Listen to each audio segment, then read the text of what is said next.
践 Kazakh's 行 commitment 真 to 正 the 的多边 UN 主义， Charter, 推动构 advocate 建 and practice 人类 true 命运共同 multilateralism, 体， build a 携手 community with 共 a 建 shared future for 更加 mankind, 美 and 好的 jointly 世界。 usher in a 谢谢。 better world. Thank you.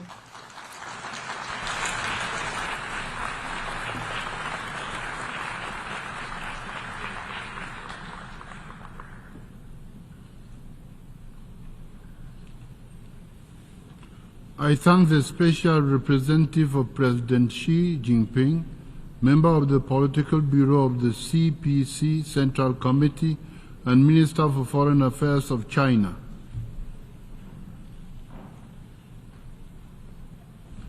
I now give the floor to His Excellency Murat Netlu, Deputy Prime Minister and Minister of Foreign Affairs of Kazakhstan.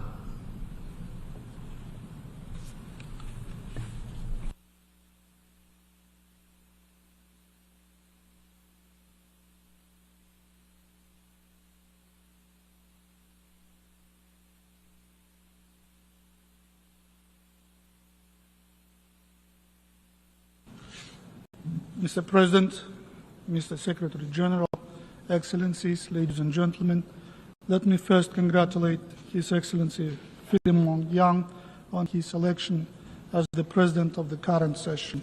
I assure him of my country's full support and wish him every success in his noble endeavors. Excellencies, as we gather here, global system is dangerously close to a breaking point. Dozens of our fellow member states represented in this August hall are gripped by conflict and instability, claiming many thousands of lives. Entire continents are affected by the climate crisis. Multilateralism is struggling to keep pace, and yet the United Nations is still the indispensable universal organization. After almost 8 decades, it remains a vital platform for dialogue and cooperation on the most acute issues of our time. This undeniable fact compels states to keep working through the UN towards a sustainable world. It reinforces our determination to seek global peace and stability. And this green podium, this hall, remind us that no nation, no matter how powerful, can tackle global problems alone. Excellencies, the plight of millions of conflict victims worldwide across the Middle East, Eastern Europe, and parts of Africa deserve immediate, decisive, and collective action. But the UN Security Council's decision-making process is paralyzed. As underscored by the Secretary General, this sad reality undermines the credibility, legitimacy, and effectiveness of the organization as a whole. Having annual discussions about reforming global institutions is no longer enough. It is time to enact the change our world so desperately needs. Last year, from this podium, President Kassym-Jomart Tokayev of Kazakhstan introduced the initiative of World Unity for Just Peace and Harmony.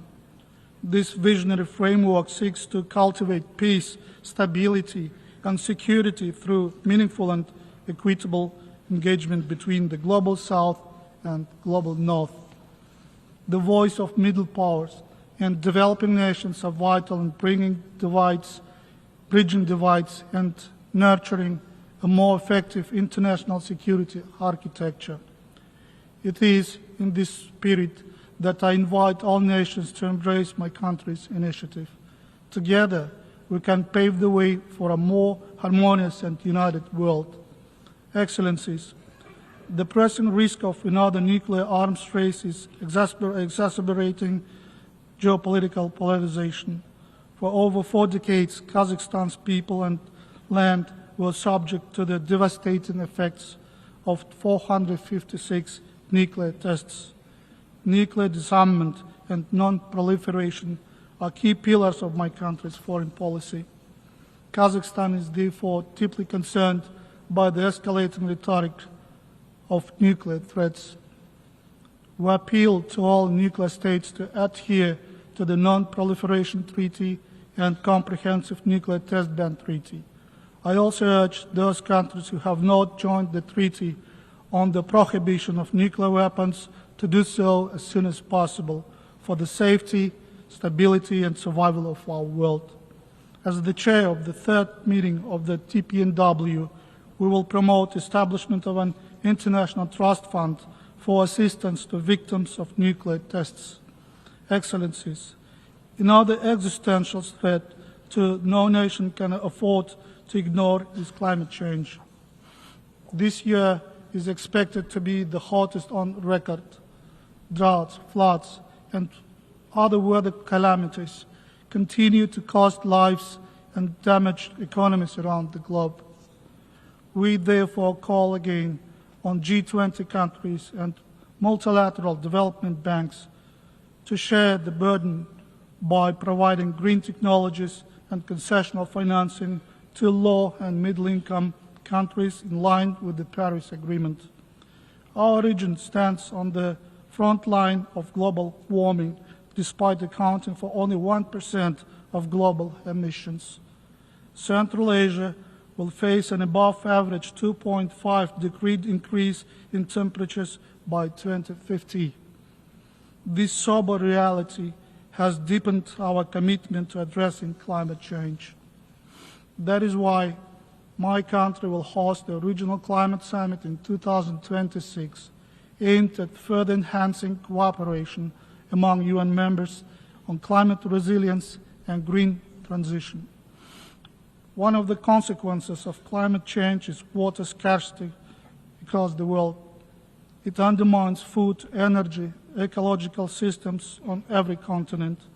1 in 4 people today lacks access to safe drinking water.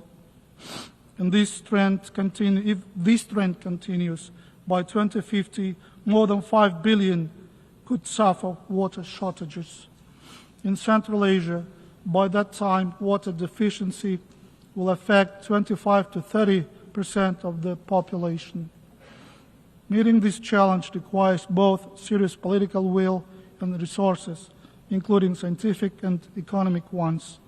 As the current chair of the International Fund for Saving the Aral Sea, Kazakhstan is working with regional partners on a long-term and sustainable cooperation mechanism for the effective use of water and energy resources in Central Asia.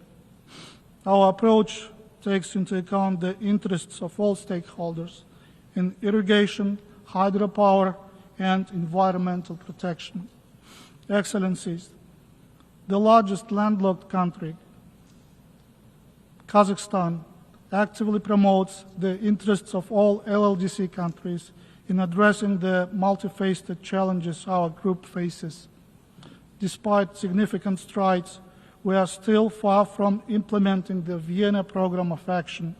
We are lagging on critical indicators, particularly the adoption of innovative technologies for trade facilitation and the development of transit and transport corridors. These challenges magnify the vulnerability of LLDC's choke of investments, diminish trade, and escalate the debt burden. Furthermore, our geographical constraints prevent us from integrating fully into global trade and economic processes on an equal footing. We are dedicated to advancing our group's vital interests globally and regionally. My country is already a bridge for 80% of overland transit cargo traffic between Asia and Europe. Kazakhstan is committed to strengthening synergies between the Belt and Road Project, the Global Gateway Initiative, and the North-South and Trans-Caspian International Transport Road corridors. Together, we have the unique potential to transform our landlocked status into land-linked connectivity. Excellencies, the Summit of the Future distinctly highlighted digital transformation as the dividing force behind the 2030 agenda. But the true key to this shift is ensuring every nation has equitable access to cutting-edge technologies. The rapid development of AI exacerbates cyber threats and brings new challenges. This includes its potential use in warfare, the consequences for data privacy, the risks of misuse for information wars, deepfakes, and more. Kazakhstan believes the UN can and must play a leading role in this revolutionary field. We urge technologically and digital advanced states to take an active part in developing common ethics and standards to govern AI in the most responsible and peaceful way. The establishment of a UN AI office would be a welcome step in this direction. Excellencies, in the current geopolitical landscape, Central Asia is increasingly asserting itself in global affairs. Our region is not only a crossroad of cultures and economies, but it is also rapidly transforming into a bridge for cooperation between East and West. We adhere to the formula successful Central Asia, successful Kazakhstan. Along with our partners, we are building a more connected and resilient Central Asia through a set of C5+ dialogue platforms. Today, our regional agenda also includes the development of Afghanistan into a stable and predictable state, a reliable trade partner. In this context, the United Nations Regional Center on Sustainable Development for Central Asia and Afghanistan in Almaty will be a game changer for coordinated SDG delivery. We do hope this initiative, innovative undertaking will receive broad support from member states. Excellencies, upholding human rights is not merely an aspiration, but one of the key prerequisites of sustainable development. It's also the best antidote against those inequalities that are often the root cause of instability and conflicts. Our national reforms aim to build a just and fair Kazakhstan based on inclusivity, transparency, and the rule of law. My country has abolished the death penalty, instituted a zero-tolerance policy against torture, and strengthened national preventive mechanisms. To reinforce our commitment to the values of life and humanity, Kazakhstan, along with our Central Asian neighbors and Mongolia, is spearheading the initiative to become the first region entirely free of the death penalty. Safeguarding women's rights and ensuring children's safety are top priorities of my President and government. We are advancing the UN Human Rights Council agenda by proposing impactful resolutions focused on child education, and combating domestic violence. Being one of the champions of repatriation of women and children from conflict zones in the Middle East, Kazakhstan will host an international conference in 2025 on best practices in the field of repatriation and reintegration. Through partnership with the UN volunteers, we are creating new opportunities for young people and actively promoting 2026 as the International Year of Volunteers for Sustainable Development. Excellencies, ladies and gentlemen, both at home and on the global stage, Kazakhstan and its people stand resolute in our commitment to build a peaceful, prosperous, and sustainable future. Central to this mission is our unwavering dedication to the 2030 Sustainable Development Agenda, embodying our shared aspiration for humanity. As we look ahead to the 80th anniversary of the United Nations next year, I urge all states to unite in the full implementing this ambitious agenda. We have the chance to transform this upcoming historical milestone into a true celebration of shared achievements. Let the Summit of the Future and the UN General Assembly session mark the beginning of a transformative journey towards a brighter and more inclusive future for all of us, our children, and coming generations. Thank you.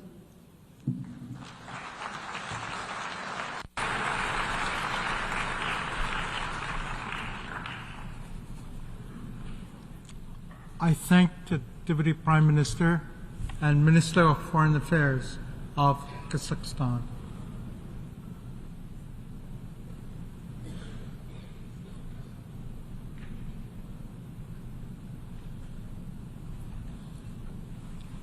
I now give the floor to His Excellency Chenda Savia Sok, Prime Minister of Cambodia. Deputy Prime Minister of Cambodia.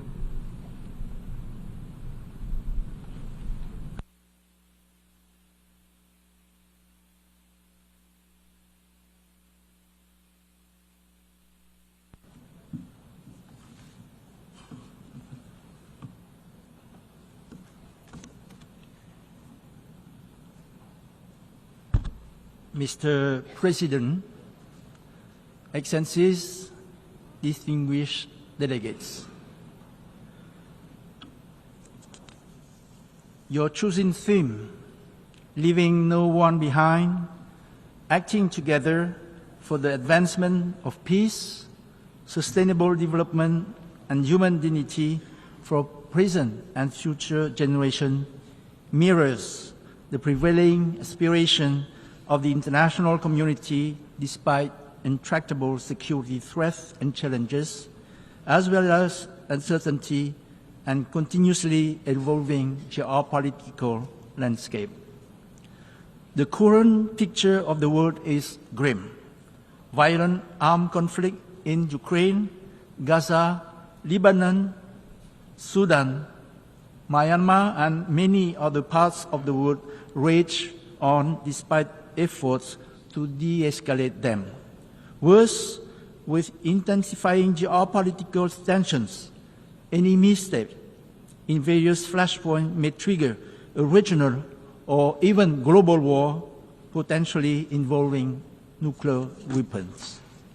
Military spending has surged across the world, draining resources that could be used to address multiplying non-traditional threats that no single country can effectively tackle alone, such as climate change, pandemics, food insecurity, technological disruption, transnational crime, and backsliding on SDGs. Mr. President, distinguished delegates, Cambodia cannot emphasize enough the urgency for all of us to act together to confront these daunting challenges. It is critical that the principle of the UN Charter and international law remain the backbone of the world order and global cooperation. The use of diplomacy and mediation must be prioritized to resolve conflict and prevent de-escalation. Cambodia believes that sustainable peace can be achieved only through meaningful dialogue based on mutual respect, genuine goodwill, tolerance, and a commitment to peaceful coexistence. Based on these core principles, Cambodia sees great merit in the new agenda for peace presented by the UN Secretary General and support the actions laid out in the Pact for the Future for promoting international peace and security. Also based on these principles, Cambodia hopes for a prompt end to the war between Russia and Ukraine through diplomacy and dialogue based on equal respect. We commend all efforts to de-escalate the fighting and all initiatives that seek to end the war through peaceful means and that engage all sides to work together towards a lasting peace. On the Palestine-Israel conflict, Cambodia remains committed to its long-held support for a two-state solution in accordance with the relevant UN resolutions. We believe this plan is the only way Palestinians and Israelis can heal their prolonged antagonism and live side by side peacefully. Cambodia supports the establishment of the State of Palestine and Palestine's bid to become a full member of the United Nations. Cambodia condemns all acts of terrorism and calls for dialogue to stop the ongoing war and the ever-worsening humanitarian crisis in Gaza. We are deeply concerned over the prospect of an all-out region-wide war in the Middle East with the latest report on intensifying fighting in Lebanon. The current rapid escalation of war in this region must stop. Members of the international community must insist on all sides to work proactively to seek ways to defuse the very grave situation now. The crisis in Myanmar remains a serious concern to us. Cambodia, along with other ASEAN member states, is committed to the ASEAN 5-point consensus as the basis for peaceful and inclusive solutions. We stress the importance of fostering an environment conducive to dialogue and to ceasefire negotiations. We also emphasize the need for humanitarian relief and for Myanmar-owned and Myanmar-led political process aimed at a lasting peace and reconciliation.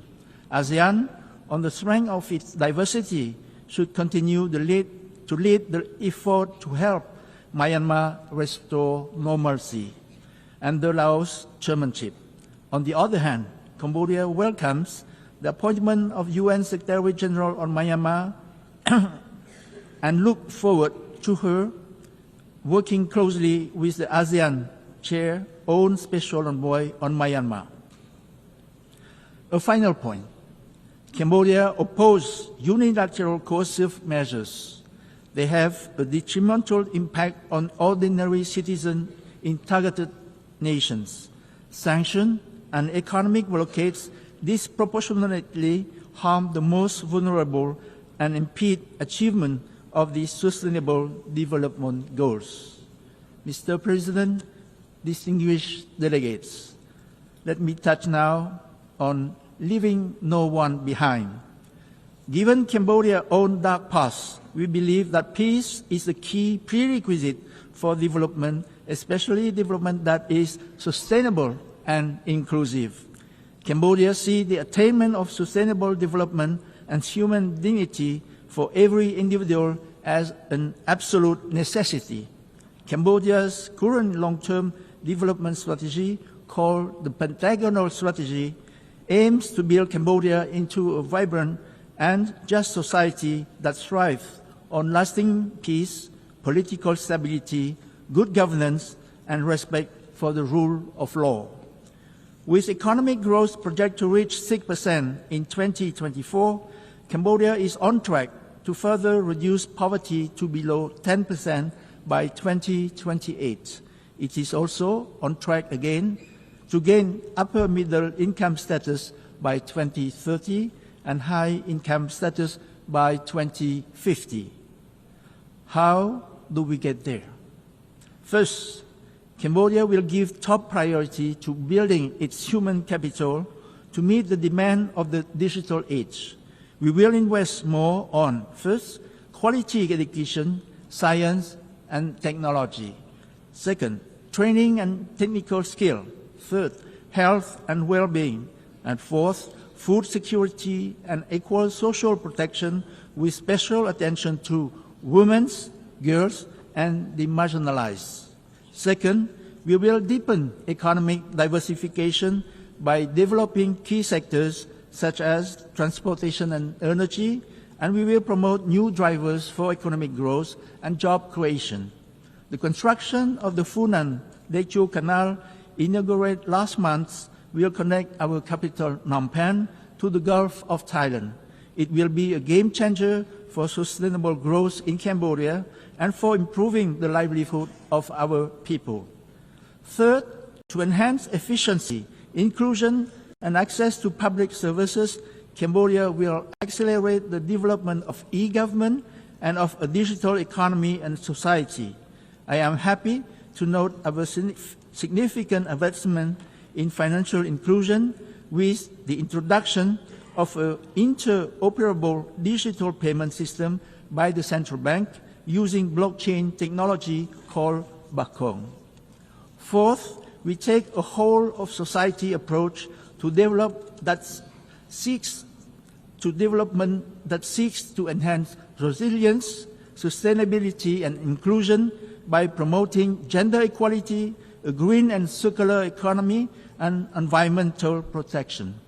After years on the list of the least developed countries, Cambodia looks forward to its expected graduation by LDC status by 2029.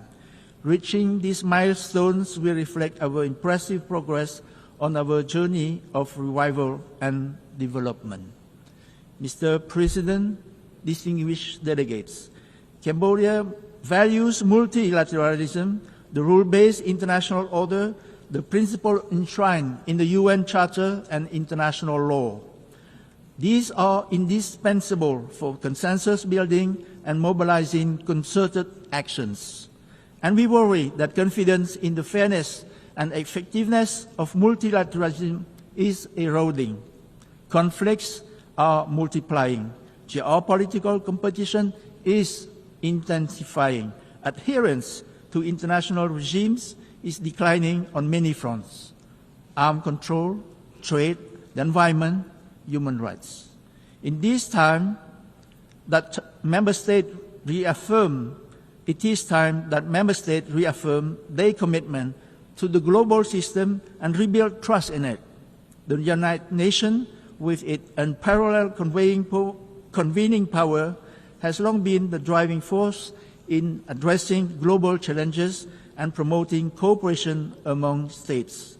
But unprecedented challenges today are testing the limit of this esteemed body. We urgently need to revitalize the UN and make it more robust and more proactive. Cambodia fully supports the Secretary General's reform agenda, including the intergovernmental negotiations on Security Council reform. The UN Security Council needs to be tailored to the 21st century and to be effective for today's task. Its composition must be more fairly representative. As the Secretary General has rightly stated, we can create a future fit for our grandchildren with system built for our grandparents. Cambodia also fully supports the Secretary General call for bold climate actions. To achieve net zero emission by 2050, as it has pledged it would do, Cambodia has launched many measures, including raising the current 62 renewable energy share to at least 70% by 2030, by promoting reforestation and by providing incentive to green investment projects. Cambodia is actively participate in global climate negotiation, and it's look forward to the upcoming COP29 in Baku, Azerbaijan. Cambodia also fully supports the work of the high-level political forum on SDGs held in July and the ECOSOC. We welcome the adoption of the Ministerial Declaration on SDGs. We reaffirm our commitment to the 2030 Agenda. We endorse an effort to bridge the SDG financial gap, reform the global financial system, and strengthen multilateral governance. As all of us together look to the future, it should seem evident that no nation can achieve these ambitious goals alone. Global challenges demand global solutions. Cambodia is committed to strengthening international cooperation, sharing knowledge and best practices, and working collaboratively with our global partners. By acting together, all of us here can create a world where peace, sustainable development, and human dignity are a reality for all our peoples. Cambodia commends the success of the Summit of the Future and reaffirm our steadfast commitment to the letter and the spirit of the Pact for the Future, to international peace and security, to turbocharging SDGs, to modernizing multilateral institutions. Mr. President, distinguished delegates, Cambodia is proud to play a significant role in global peacekeeping. Since 2006, we have sent over 9,000 of our people to serve in 11 UN missions, including over 800 women. We are honored to present our candidacy for membership in the Organizational Committee for the Peacebuilding Commission for 2025-2026. We seek your support for our bids. Cambodia supports relevant adjustment and reform to increase the effectiveness of peacekeeping operations and promote the agenda for women, peace and security, and youth, peace and security. Cambodia is also honored to hosting the 5th Review Conference of the Mine Ban Convention, also known as the Ottawa Convention, in November in Siem Reap. This landmark event will serve as a platform for renewed global solidarity in the pursuit of a world free from the scourge of anti-personal mine. We extend a warm invitation to all member states to join us for this important gathering. To conclude, Cambodia reaffirmed its steadfast commitment to working hand in hand with the UN and all member states to advance the noble goals of peace, sustainable development, and human dignity. Cambodia stands ready to contribute our unique experience, resources, and unwavering determination to this endeavor. For Cambodia, sustainable and inclusive development means no one and no place is left behind. I thank you for your kind attention.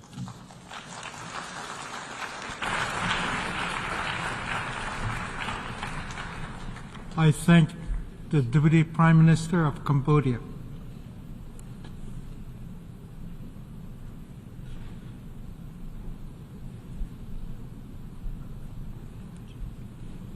I now give the floor to His Excellency Xavier Bettel, Deputy Prime Minister, Minister for Foreign Affairs and Foreign Trade, Minister for Development Cooperation and Humanitarian Affairs of Luxembourg.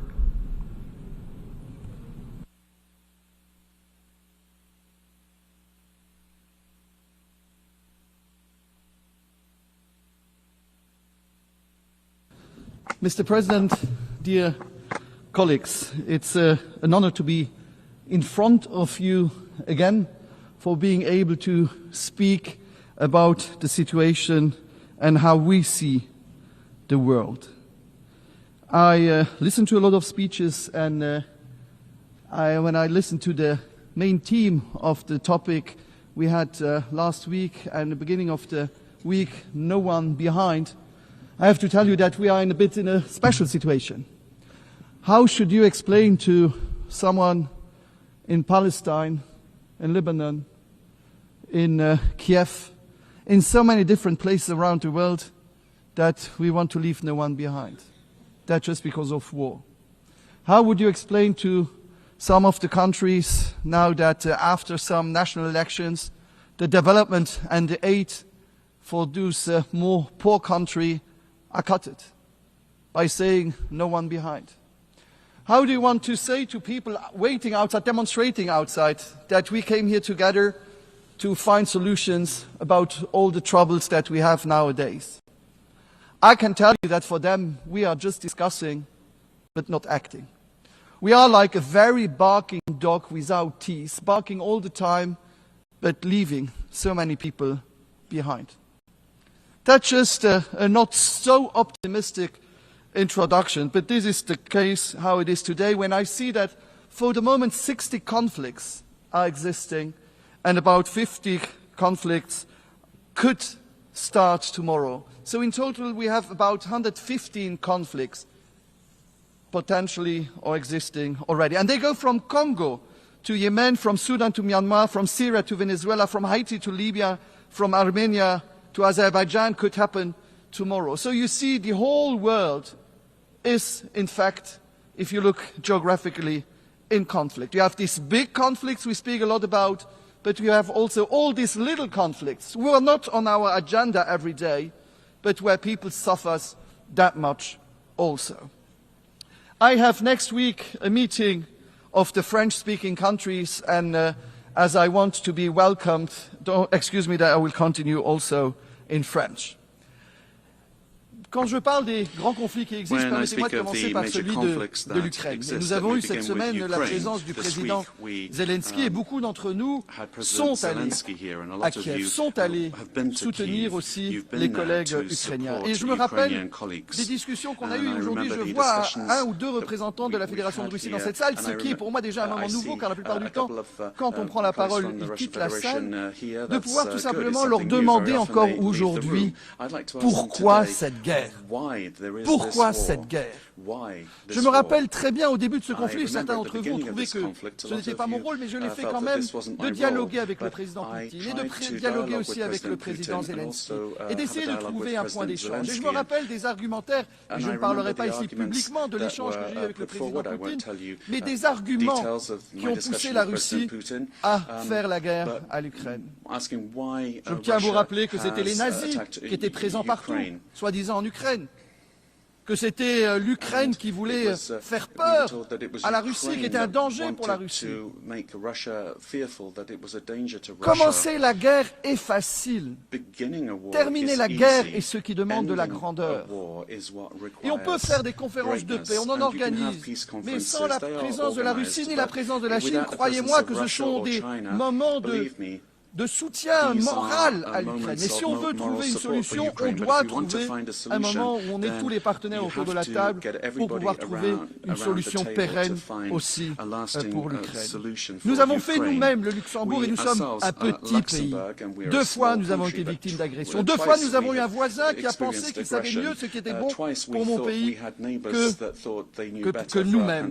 Et nous comprenons donc la souffrance de l'Ukraine. Nous comprenons ce que ça veut dire d'avoir un voisin qui est plus grand et un voisin qui pense mieux savoir ce qu'il est. Et c'est à travers l'Union européenne qu'aujourd'hui, l'Allemagne est un pays partenaire, un pays frère avec la France, avec la Belgique. Nous avons eu le courage en 1957 d'avoir le traité de Rome qui a lancé cette Union européenne qui est avant tout un projet de paix. Quand je vois cette carte que je vous ai fait tout à l'heure des conflits qui existent dans ce monde, vous voyez que l'Union européenne, et nous ne sommes pas toujours le meilleur exemple dans tout, mais que nous vivons en paix.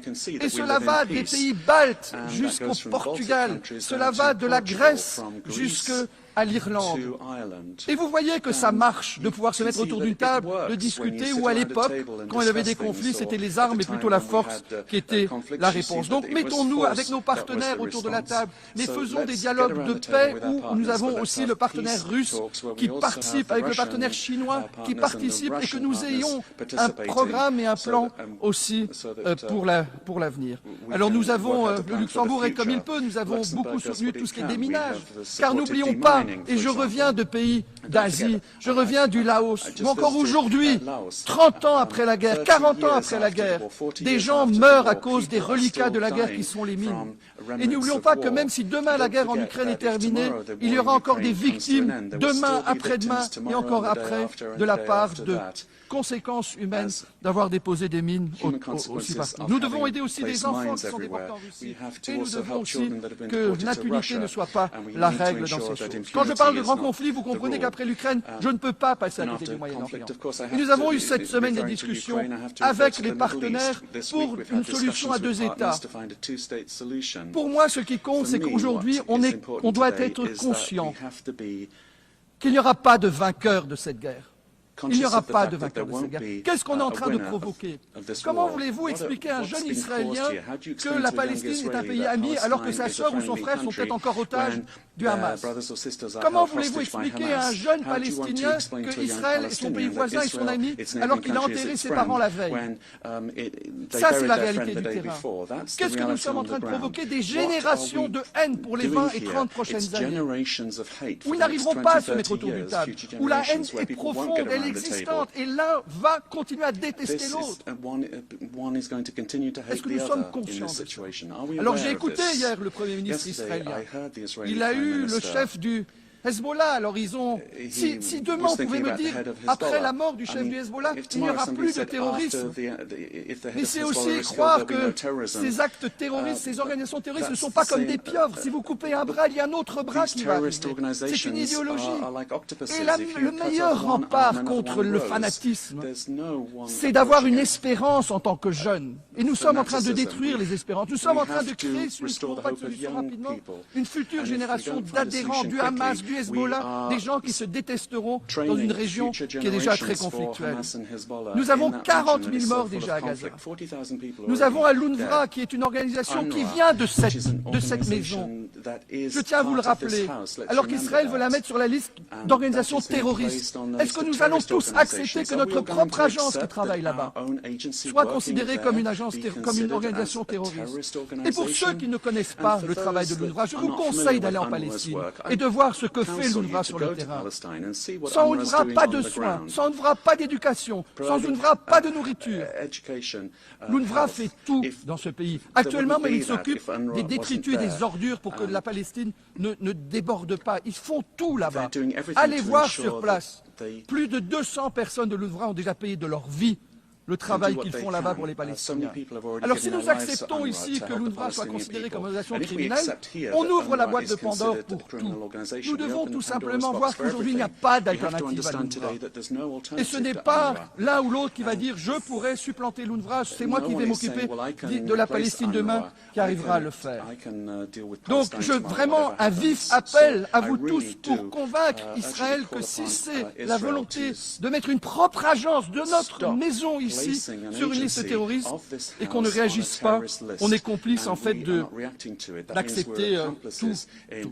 Je comprends qu'Israël a un droit à la défense, mais il y a des limites aussi. Et il est important d'être aussi équilibré. Ce qui m'énerve le plus dans ce dossier, c'est qu'on me dit ou tu es pour Israël et tu es contre la Palestine, ou tu es pour la Palestine et donc tu es contre Israël. Mais on peut être pour la paix, on peut être pour les populations civiles sans devoir dire qu'on est pour l'un ou pour l'autre. On pense trop dans ce schéma qu'il y a l'un contre l'autre. Aujourd'hui, ce sont les populations civiles qui sont celles qui meurent. Alors on parle aussi de reconnaissance. Mon pays fait partie des quelques pays encore qui n'ont pas fait cette reconnaissance. Alors il y a 3 ou 4 pays qui, il y a quelques semaines, quelques mois, ont décidé de le faire. C'est bien. Mais cette reconnaissance est un cas unique. Je peux le faire qu'une fois. Et je n'ai pas envie de le faire juste pour acte symbolique. Je veux que ce soit quelque chose aussi qui a un impact. Donc aussi un message à vous tous, pour ceux qui ne l'ont pas encore fait. Coordonnons-nous, échangeons-nous, regardons comment est-ce qu'on pourra avoir un impact sur le terrain pour que ça fasse quelque chose. Pas juste que l'on dise c'est un soutien moral, mais que ce soit quelque chose qui apporte aussi quelque chose aux gens qui habitent sur place. Et on aura besoin d'une solution à 2 États. Et on a besoin d'une solution à 2 États et on doit savoir que la paix en Palestine sera la sécurité d'Israël. Et sans paix en Palestine, il n'y aura jamais de sécurité garantie en Israël. L'un ne va pas sans l'autre. Et j'aimerais avoir cette coordination au niveau des pays. Et si ce n'est pas le cas, je suis en train d'analyser par exemple l'ouverture possible d'une représentation diplomatique que nous n'avons pas encore entendue chez Luxembourg, en Israël et en Palestine, pour montrer la symbolique d'avoir 2 États que l'on reconnaît. Et quand je pense au vote qu'il y a eu encore ici il y a peu de temps, qui était celui, est-ce que vous êtes d'accord avec l'interprétation de la Cour internationale de justice? Je tiens à vous dire que nous avons demandé un avis. Et après de décider qu'on va respecter un avis ou pas, ce n'est pas selon ce que décide un juge qu'on dit qu'on est d'accord ou pas. On demande à un juge et après on respecte une décision d'un organe international, ou alors ça ne sert à rien d'en avoir. Quand je parle de situation difficile, le Sahel encore où il y a quelques années nous étions ici entre partenaires à discuter, aujourd'hui des cons, l'instabilité qui existe en Afrique, des personnes qui se réfugient par peur d'être maltraitées aussi par des putschistes qui ont pris le pouvoir du jour au lendemain. Et pour moi, ce qui est important, je suis ministre de l'Affaires étrangères, mais je suis aussi ministre de la coopération. Et nous avons parlé du pacte pour l'avenir, nous avons parlé de cet investissement, et nous avons aussi, je me rappelle en tant qu'ancien Premier ministre pendant 10 ans, les Millennium Goals, ces objectifs du développement durable que nous avons décidé de faire, avec cette année en plus le 75e anniversaire de la Convention de Genève. Et je vois cependant qu'on en parle, mais on oublie. Alors, en tant que nouveau ministre de la coopération, j'ai donné des nouveaux critères. J'ai demandé, par exemple, aux pays avec lesquels je signe un accord, que je ne veux pas dicter, car trop longtemps l'Europe a pensé mieux savoir ce qui était bon pour l'Afrique que les Africains eux-mêmes. Les Africains doivent faire leur chemin. Mais il est important de les soutenir aussi à travers la politique de coopération. On peut avoir des partenariats, on peut avoir des échanges, on peut avoir des collaborations. Et tout ce que j'ai demandé à ces pays, ce n'est pas de récupérer les minerais, ce n'est pas d'avoir un pouvoir politique, ce n'est pas d'avoir un retour économique. Et je leur ai pas demandé d'échanger des législations. Tout ce que je demande, c'est qu'on ne fasse pas de marche arrière, qu'on ne retourne pas en arrière, c'est-à-dire que les droits qui existent pour les uns ou les autres soient respectés. Que ce soit les droits des femmes. Quand je pense que dans un pays qui est membre ici, les femmes n'ont plus le droit d'être éduquées, est-ce qu'on accepte et on se tait? Non, je ne me tairai pas. Est-ce qu'on accepte que certaines religions ne puissent plus être pratiquées dans certains pays où on dit non, vous n'avez pas le droit de la faire? Non, je ne me tairai pas. Et quand je demande que les droits des minorités, qu'elles soient aussi sexuelles, soient tout simplement respectés si elles existent aujourd'hui, sans qu'on fasse de marche arrière, Je ne me tairai pas si ce n'est pas le cas. Et j'ai eu, Monsieur le Président, cette semaine une réunion avec un chef d'État africain, avec lequel je voulais travailler. Et je lui ai parlé de ces trois conditions, de cette volonté de vouloir respecter. Et ce chef d'État m'a répondu, concernant les minorités sexuelles, que si sa population trouvait que l'homosexualité était un crime, il allait le criminaliser. Monsieur le Président, être chef d'État, ce n'est pas faire toujours ce que la majorité veut, mais c'est aussi défendre les minorités dans un pays. On ne peut pas toujours suivre ce que veulent certains contre d'autres. Dans un pays, la diversité en fait la richesse. Et de me dire que lui-même, demain, s'il doit criminaliser ou retirer les droits qui existent aujourd'hui et donc aller plus loin, ne me permet pas d'avoir un dialogue serein et de me dire que ce pays va dans une direction. Et je le regrette. Je le regrette. Et je n'imposerai à personne de changer sa loi sur l'avortement, d'ouvrir des synagogues, des mosquées ou des églises à chaque coin de rue, de faire le mariage pour tous, de donner des droits aujourd'hui qui n'existent pas. Mais ne faites pas marche arrière. Ce sont des combats que nous avons connus nous-mêmes ici en Europe et dans le monde. Ne faites pas l'erreur de retourner à une époque qui n'est pas celle qui est bonne pour vous. Et quand on parle de pacte pour l'avenir, nous avons aussi l'ODD 16, qui est celui de l'état de droit et de la justice. Nous avons aussi une réunion à notre ambassade. Je tiens à remercier aussi tous nos collaborateurs d'avoir organisé ça pour discuter un peu du respect de l'état de droit. Et je ne donnerai pas de leçons à qui que ce soit, car même nous, au niveau de l'Union européenne, nous avons certains pays qui le voient avec une certaine flexibilité, qui est quand même pas vraiment ce que je trouve de l'acceptable. Et nous avons même des recours donc contre certains pays au sein de notre Union européenne. Mais nous devons garder cette épine dorsale quand même de l'état de droit, de la justice, des droits de la femme. Quand je parle des droits de la femme, dans mon pays, au Grand-Duché de Luxembourg, on a discuté, est-ce qu'on ne devrait pas donner une prime? Est-ce qu'on ne devrait pas donner d'argent supplémentaire aux partis politiques qui engagent plus de femmes sur les listes électorales? Mais pourquoi donner une prime pour faire quelque chose qui est normal? Nous avons décidé tout simplement que celui qui ne le fait pas aura moins d'argent. Mais pourquoi dans la tête donner quelque chose en plus parce qu'on fait quelque chose de normal? Non, on peut avancer de manière logique, au lieu de vouloir donner une prime si on fait quelque chose qui est tout simplement ce qui devrait être à nos yeux normal. Donc, quand je parle aussi d'environnement, quand je regarde les objectifs, on parle de l'environnement. Le sujet est un peu passé à la trappe ces derniers temps. À l'époque, nous avions des manifestations, nous avions les Fridays for Future, tout ça, donc on était tous un peu contre l'environnement. Et après, de nouveau, l'économie a repris le devant sur l'environnement. N'oublions pas que certains d'entre nous risquent de disparaître. Le Luxembourg ne disparaîtra pas demain parce que j'ai la Belgique, l'Allemagne et la France, vous savez qu'ils sont autour de moi. Donc il n'y a pas de risque. Mais certaines petites îles ici risquent de disparaître de notre globe d'ici peu de temps. Est-ce que nous sommes conscients que si nous n'agissons pas, même si ce n'est pas populaire, nous laisserons un héritage aux générations futures où on ne sera pas fiers? Alors nous avons la COP qui va se trouver à Bakou bientôt et un appel aux amis azéris. La COP sera un moment, je pense, très important pour nous tous, mais aussi pour vous. Et nous avons aujourd'hui un conflit entre vous et l'Arménie qui peut, et je l'espère, être résolu avant cette COP à Bakou. Faites-le. Engagez-vous pour la paix, chers amis d'Azerbaïdjan.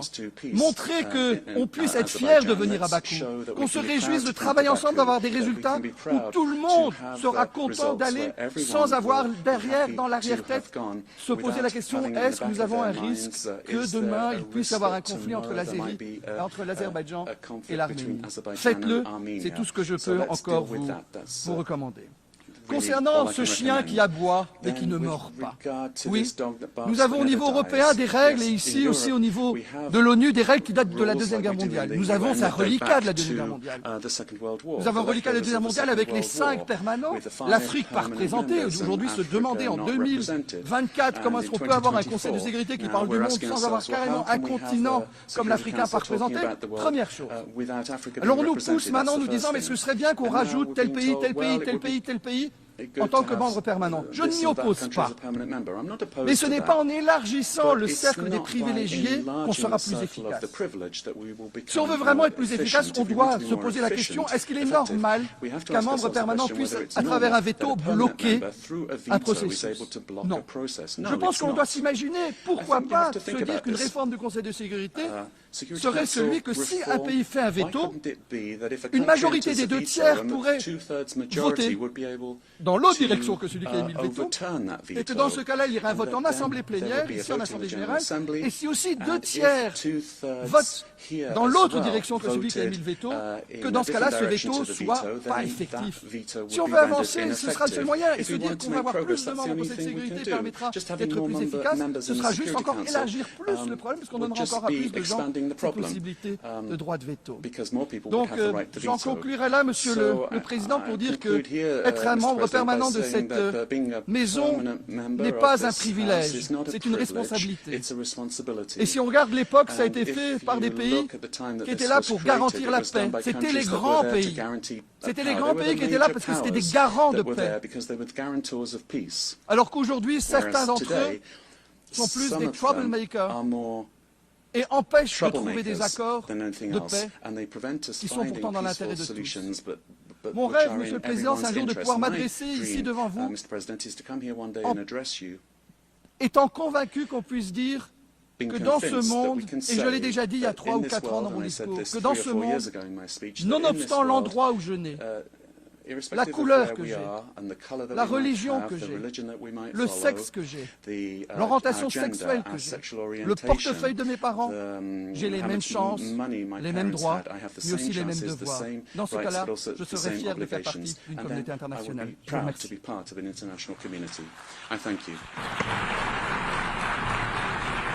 I thank the Deputy Prime Minister, Minister for Foreign Affairs and Foreign Trade, Minister for Development Cooperation and Humanitarian Affairs of Luxembourg.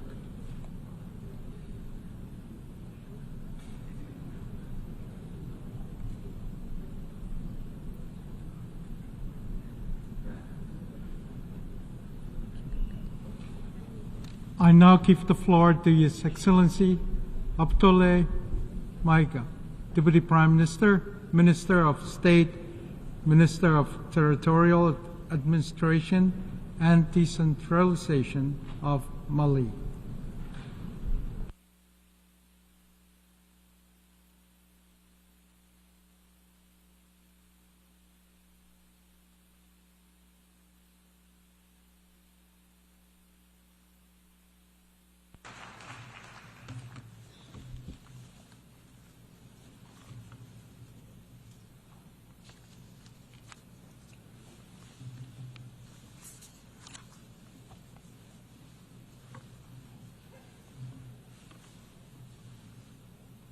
Monsieur le Président de l'Assemblée générale, Mesdames et Messieurs les chefs d'État et de gouvernement, Monsieur le Secrétaire général de l'Organisation des Nations Unies, Mesdames et Messieurs, à l'entame de mes propos, je voudrais vous adresser les chaleureuses salutations de Son Excellence le colonel Assimi Goïta, président de la transition, chef de l'État du Mali, celle du gouvernement et du peuple malien. Je voudrais ensuite vous adresser, Monsieur le Président, les chaleureuses félicitations de la délégation malienne pour votre brillante élection à la présidence de la 79e session de l'Assemblée générale. Votre beau pays, le Cameroun, pays africain frère et ami, entretient d'excellentes relations avec mon pays. Vous pouvez compter sur le soutien total du Mali dans l'accomplissement réussi de votre mandat. Je saisis également cette occasion pour féliciter votre prédécesseur, l'ambassadeur Denis Francis de Trinidad et Tobago, pour la manière remarquable avec laquelle il a conduit les travaux de la 78e session de l'Assemblée générale. Enfin, permettez-moi de réitérer à Monsieur le secrétaire général de l'ONU, Monsieur Antonio Guterres, nos encouragements à poursuivre les efforts pour la réalisation des nobles objectifs de notre organisation commune. Monsieur le Président, le 26 juin 1945, en signant la Charte des Nations Unies à San Francisco, les peuples se sont résolument engagés, je cite, à préserver les générations futures du fléau de la guerre, qui 2 fois, en l'espace d'une vie humaine, a infligé à l'humanité d'indicibles souffrances. Fin de citation. Aujourd'hui, l'occasion nous est offerte de nous prononcer sur le thème suivant, Ne laisser personne de côté, agir ensemble pour la promotion de la paix, du développement durable et de la dignité humaine pour les générations présentes et futures. Le choix de ce thème qui intervient 79 ans après la signature de la Charte des Nations Unies est-il un pur hasard ou le résultat d'une construction mentale? Nous l'ignorons. Cependant, force est de constater, malheureusement, que se pose encore, avec forte acuité, la problématique de la préservation des générations, non seulement celle du futur, mais également la nôtre. Est-ce pour autant un échec des Nations Unies? Incontestablement, une évaluation objective, avec des recommandations réalistes de notre système collectif, serait salvatrice pour notre devenir. Monsieur le Président, le Mali salue la pertinence de ce thème qui est d'une actualité brûlante. Tant il est vrai que les tensions et les guerres en cours continuent, hélas, de menacer la paix et la sécurité internationale, le développement et les droits fondamentaux des populations. Cette remarque est celle d'un pays qui a connu depuis 2012 une crise multidimensionnelle complexe ayant entraîné la perte de plus de la moitié de son territoire et de nombreuses victimes innocentes. Suite à une association à la fois incestueuse et opportuniste de groupes terroristes et de groupes armés. Monsieur le Président, le drame du Mali remonte à l'allégeance à Al-Qaïda du groupe salafiste pour la prédication et le combat, le GSPC algérien le 11 septembre 2006, exacerbé par l'intervention militaire hasardeuse de l'OTAN en Libye en 2011. La déstabilisation de ce pays frère a aggravé les facteurs d'insécurité dans nos pays, à savoir le terrorisme, le trafic en tout genre, le blanchiment de capitaux, les conflits communautaires manipulés par les terroristes et leurs sponsors étatiques étrangers et les actions violentes d'individus isolés. Pour leur part, les autorités maliennes, après avoir fait le constat de l'échec des forces internationales présentes sur le territoire national depuis 2013, ont décidé de reprendre leur destin en main. Ainsi, depuis le 7 juin 2021, après la prestation du serment de son Excellence le colonel Assimi Goïta comme président de la transition chef de l'État, s'est ouvert un vaste chantier d'équipement et de réorganisation des forces de défense et de sécurité associé à un projet de refondation du Mali. Les assises nationales de la refondation, lancées en décembre 2021, ont permis aux Maliens de procéder à un diagnostic exhaustif des causes de la crise, puis d'adopter 517 recommandations pertinentes. À ce sujet, après avoir vécu une insécurité imposée par l'état de nature, le constat concernant le Mali est effarant.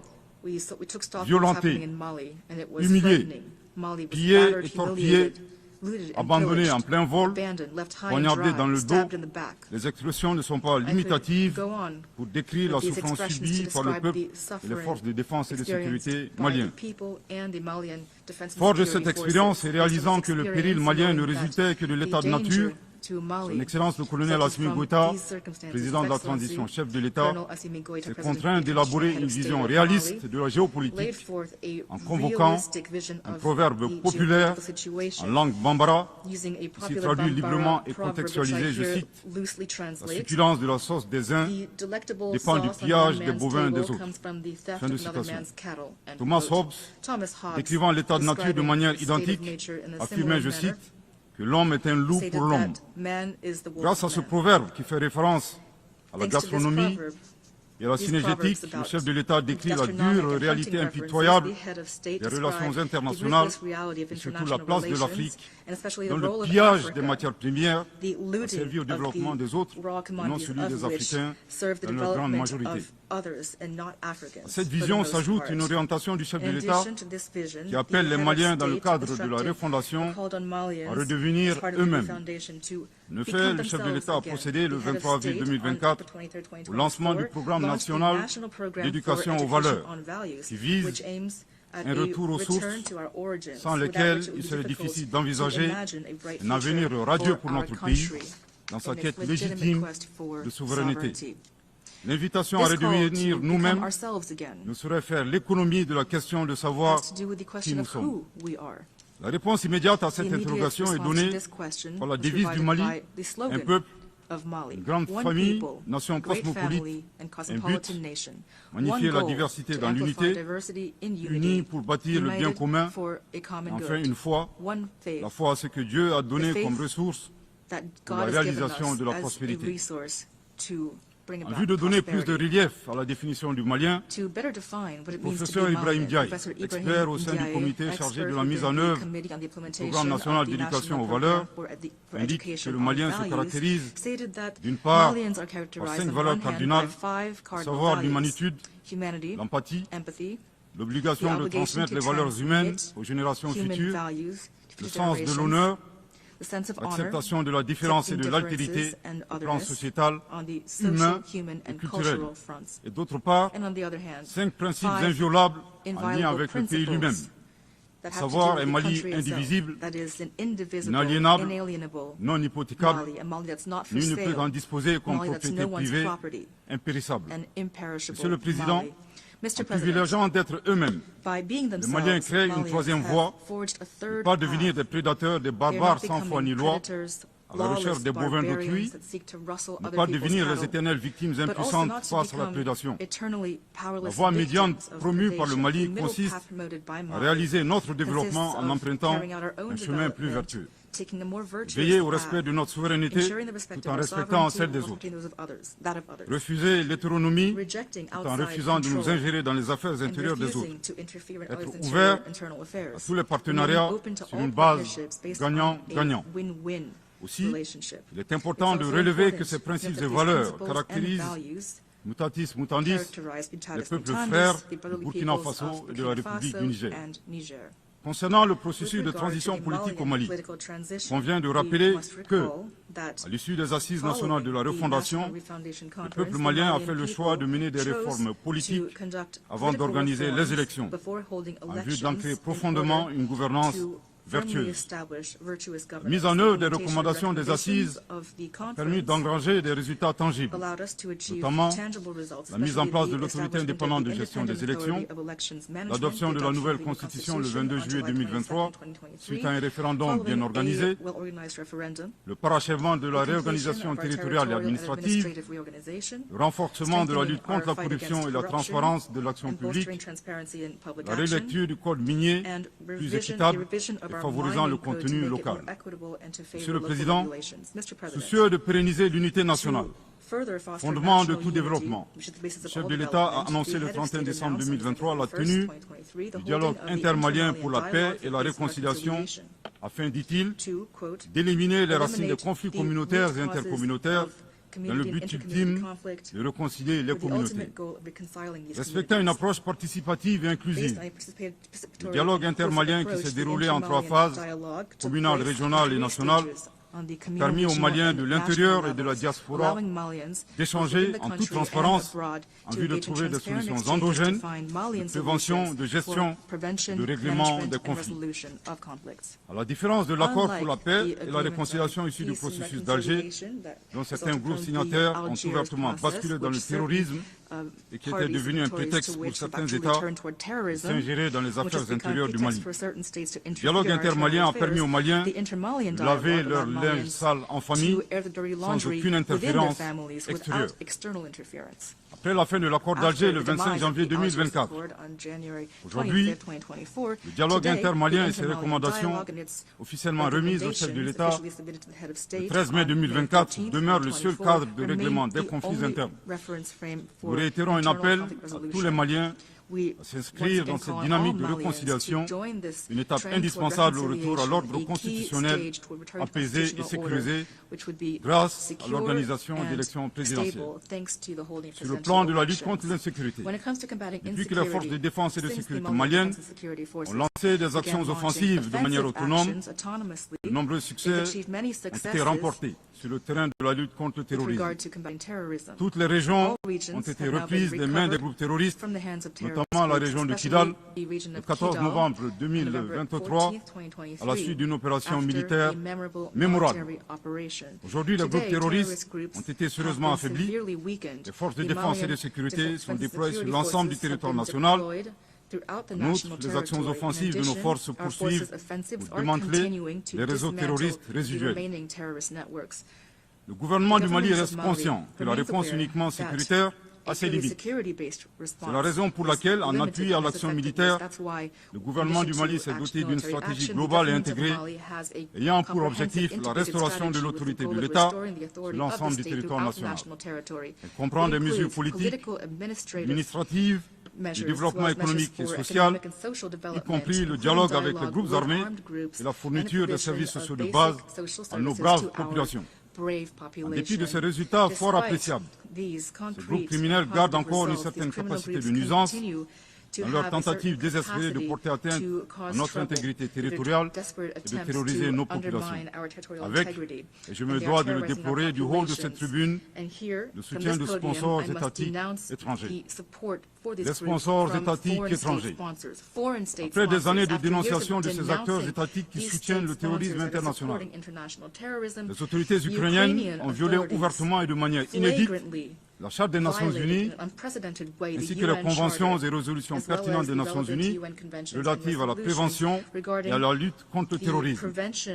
Lorsque des officiels de ce pays, ayant confondu la scène internationale et la scène de théâtre, ont avoué la participation active de leur pays à la lâche attaque terroriste ayant visé une patrouille des forces de défense et de sécurité du 24 au 26 juillet 2024 à Tinzaouatin dans la région de Kidal. Monsieur le Président, au regard de la complexité de la situation au Sahel, motivés par leur seul désir de prendre le destin de leur pays en main, leurs excellences, le capitaine Ibrahim Traoré, président du Faso, chef de l'État du Burkina, le colonel Assimi Goïta, président de la transition, chef de l'État du Mali, et le général de brigade Abdourahmane Tiani, président du Conseil national pour la sauvegarde de la patrie, chef de l'État du Niger, ont dans un premier temps institué l'Alliance des États du Sahel, une architecture de défense collective, d'assistance mutuelle dans la lutte contre le terrorisme, en signant la charte du Lipako-Gourmand le 16 septembre